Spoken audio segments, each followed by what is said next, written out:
365 நாளும் 24 மணி நேரமும் அதிமுக தாலியை அறுக்கிறது தானே இன்னைக்கு தமிழ்நாட்டு மீடியாவோட ஒரே வேலை. இவனுங்க 365 நாளும் அதிமுக விஷயத்தை ஏன் பேசுறாங்கன்னா 366வது நாள் இல்லை இருந்தா அப்பயும் பேசுவாங்க.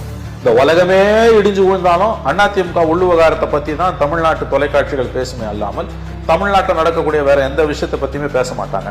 அது எவ்வளவு மோசமான விஷயமா இருந்தாலும் ஆளும் கட்சி மீது இருக்கக்கூடிய எவ்வளவு அதிருப்திகள், எதிர்ப்புகள், அட்டூழியங்கள், பஞ்சமா பாதகங்கள், திமுக அரசாங்கத்தோட லஞ்ச லாவணியம், வெள்ளமா ஓடுது லஞ்சம், காட்டாற்று வெள்ளமா லஞ்சம் ஓடுது இன்னைக்கு தமிழ்நாடு கவர்மெண்ட்ல. ஒருத்தன் பேச மாட்டான் அதை பத்தி. நீ என்ன ஆதாரத்தோட கொடுத்தாலும் பேச மாட்டான்.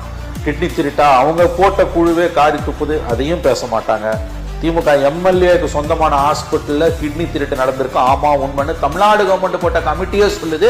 ஆனா அதை பத்தி பேச மாட்டாங்க. வெறும் அந்த கிட்னி டிரான்ஸ்பிளான்ட்டுக்கு மட்டும் தடை போடுவாங்க, ஹாஸ்பிட்டலை சீல் பண்ண மாட்டாங்க, எதுவுமே பண்ண மாட்டாங்க. அதிமுக எதனா ஒரு சின்ன சலசலப்பு வந்தாலும் பேசுவாங்க. இன்னைக்கு வருவாயை மெல்றவங்களுக்கு அவளுக்கு அடிச்சது.